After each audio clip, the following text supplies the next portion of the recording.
En el nombre del Padre, del Hijo y del Espíritu Santo. Amén. El libro del Deuteronomio. En aquellos días habló Moisés al pueblo y le dijo: Teme al Señor tu Dios y guarda todos sus preceptos y mandatos que yo te he transmitido hoy, a ti, a tus hijos y a los hijos de tus hijos.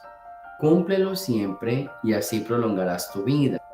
Escucha pues, Israel, guárdalos y ponlos en práctica, para que seas feliz y te multipliques. Así serás feliz como ha dicho el Señor, el Dios de tus padres, y te multiplicarás en una tierra que emana leche y miel. Escucha, Israel, el Señor nuestro Dios es el único Señor. Amarás al Señor tu Dios con todo tu corazón, con toda tu alma, con todas tus fuerzas. Graba en tu corazón los mandamientos que hoy te he transmitido. Palabra de Dios. De la carta a los Hebreos. Hermanos, durante la antigua alianza hubo muchos sacerdotes porque la muerte les impedía permanecer en su oficio. En cambio, Jesucristo tiene un sacerdocio eterno porque Él permanece para siempre. De ahí que sea capaz de salvar para siempre a los que por su medio se acercan a Dios, ya que vive eternamente para interceder por nosotros. Ciertamente que un sumo sacerdote como este era el que nos convenía, santo, inocente, inmaculado, separado de los pecadores y elevado por encima de los cielos, que no necesita, como los demás sacerdotes, ofrecer diariamente víctimas, primero por sus pecados y después por los del pueblo, porque esto lo hizo de una vez para siempre, ofreciéndose a sí mismo. Porque los sacerdotes constituidos por la ley eran hombres llenos de fragilidades, pero el sacerdote constituido por las palabras del juramento posterior a la ley, él es el Hijo eternamente perfecto. Palabra de Dios. Del Santo Evangelio según San Marcos. En aquel tiempo, uno de los escribas se acercó a Jesús y le preguntó: ¿Cuál es el primero de todos los mandamientos? Jesús le respondió: El primero es: escucha, Israel, el Señor nuestro Dios es el único Señor. Amarás al Señor tu Dios con todo tu corazón, con toda tu alma, con toda tu mente y con todas tus fuerzas. El segundo es este: amarás a tu prójimo como a ti mismo. No hay ningún mandamiento mayor que estos. El escriba replicó: Muy bien, maestro, tienes razón cuando dices que el Señor es único y que no hay otro fuera de Él, y amarlo con todo el corazón, con toda el alma, con todas las fuerzas, y amar al prójimo como a uno mismo vale más que todos los holocaustos y sacrificios. Jesús, viendo que había hablado muy sensatamente, le dijo: No estás lejos del reino de Dios. Y ya nadie se atrevió a hacerle más preguntas. Palabra del Señor. Muy bien, tenemos hoy las lecturas de este domingo. Nos hablan del mandamiento del amor, nos hablan del cumplimiento de la ley. Muchas veces hemos hablado sobre este punto, sobre este tema. Yo tengo varias cosas aquí como que decir o repetir. Lo primero, la primera lectura habla de esa transmisión, ¿cierto? De esa transmisión, que se transmite eso de generación en generación, ¿cierto? La ley se transmite. Los judíos son muy buenos para transmitir esas tradiciones. Y yo pensaría que a nosotros nos falta mucho esa manera de transmitir las cosas. Nosotros tratamos más que de transmitirlas, imponerlas. Hay una diferencia.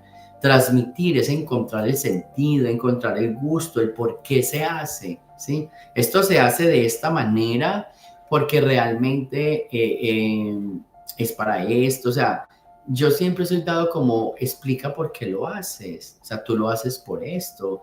¿Cuál es el sentido que tú le das a todo esto aparte que estás viendo?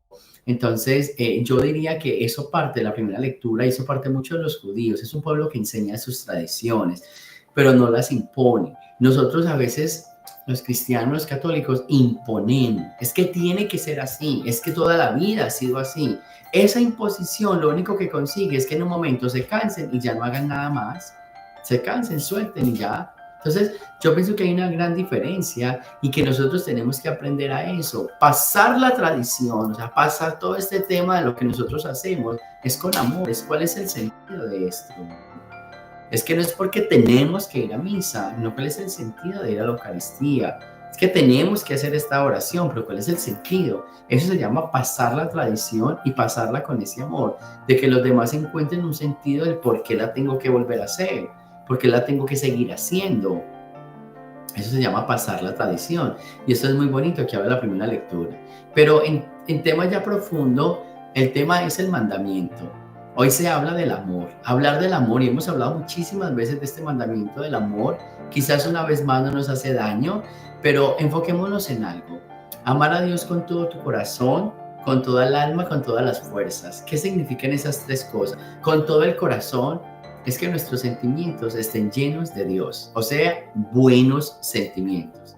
Con toda el alma es que nuestra fuerza de voluntad, nuestro ser, sea siempre buscando a Dios, o sea, que nuestras actitudes sean buenas, que la intención, porque el alma, que la intención sea buena. Y luego con todas las fuerzas, que todo lo que hacemos sea bien, sea movido para el bien. Entonces, con todo el corazón, con amor, con pasión, con toda el alma, que nuestras intenciones sean buenas y con todas las fuerzas, que lo que hacemos esté bien. Aquí hay una coherencia de lo que se piensa, de lo que se dice, ¿sí? De lo que se hace. Eso es. De lo que se piensa, de lo que se dice, de lo que se hace. Entonces, hoy la palabra de Dios nos está diciendo, tenemos que aprender a amar a Dios, pensar en ese amor. ¿Cierto? Decir que lo amamos y hacer cosas en coherencia con ese amor. Entonces, y no solo con él, sino con el prójimo. Tú dices que tú amas a tu mamá, tú dices que tú amas a tu pareja, tú dices que tú amas a tus hijos, tú dices que tú amas a tus amigos. Entonces, tú lo dices. Y cuando lo piensas, la intención es esa, la intención es buena, o sea que la intención es amar, perfecto. Y ahora cuando actúas, cuando lo haces, demuestras el amor. Yo creo que hoy podríamos preguntarnos dónde está nuestra falla, que a veces no somos capaces de amar a ciertas personas, pero porque decimos que la amamos y realmente no la amamos, porque nuestros pensamientos ya son malos de entrada y ya nos impiden ese amor, o porque decimos y pensamos bien, pero actuamos bien, ¿cierto? ¿Cuál sería un ejemplo a todo esto? Quizás la persona que está pasando por una adicción, que dice que la va a dejar porque ama a su pareja, porque ama a su esposa, entonces va a dejar la adicción y le promete que nunca más va a volver a tomar. Pero llega el fin de semana y toma, entonces lo que hace no está en coherencia lo que dice y lo que está pensando. ¿Se ven? Entonces queremos cambiar, yo quiero ser mejor persona, yo quiero dejar este mundo, entonces yo lo digo y lo pienso, pero cuando lo que hago va muy incoherente, no va en consonancia ni en dinámica de lo que estoy pensando. Por eso hoy el Evangelio nos habla de nuestra vida, tiene que ser una vida en coherencia. Yo creo que ese es el punto. Resumamos en todo en esta palabra. Nuestra vida tiene que ser una vida en coherencia. Si decimos que amamos, pues amemos. Si decimos que vamos a ser buenos, pues hagámoslo. Pero siempre decimos una cosa y hacemos otra. Demostramos algo diferente a lo que estamos pensando. Y entonces, ¿cuál es el sentido de decir es que yo sí amo a esta persona o es que yo sí quiero vivir bien? Pero ¿qué es lo que estás haciendo? Lo estás destruyendo. La parte más difícil es demostrar lo que estamos pensando y lo que estamos diciendo. Esa es la parte más difícil, esa fuerza, con toda tu fuerza. Si vas a amar, si lo estás pensando, si lo estás diciendo, hazlo con toda tu fuerza, que toda tu energía se movilice y gire en torno a eso que va a pasar. Esa sería la gran intención. Y ese sería el evangelio de hoy. Ahora, segundo, trabajemos mucho el tema del amor. El amor a Dios es muy importante y el amor al prójimo. Pero yo quiero enfocarme también en el amor a uno mismo. Hoy hay tanto vacío emocional. No se aman a sí mismos, entonces están buscando que otra persona los ame. Estas personas inseguras, estas personas posesivas, estas personas tóxicas, lo que pueden ser también es una falta de amor personal. Como no se aman a sí mismos, les cuesta amar a otra persona. Entonces, yo creo que Dios en su sabiduría fue bien inteligente en unir las tres. Se puede amar a Dios, pero se tiene que amar al prójimo y se debe amar a uno mismo. Y uno mismo es el puente de los dos. Vamos a revisar ese amor. Un amor en coherencia es un amor donde uno mismo se ama. Y cuando uno mismo se ama, uno es capaz de amar a los otros. Y cuando uno ama a los otros, entra la dinámica de Dios. Ahí entra la dinámica de Dios. Por eso San Juan dice, ¿cómo puedes amar a Dios a quien no ves y odiar a tu prójimo a quien sí ves? La dinámica consiste en eso. Entonces, me amo yo, al amarme yo, puedo amar a los demás. Y al amar a los demás, entra la dinámica del amor de Dios. Vamos a revisar hoy qué nos cuesta más.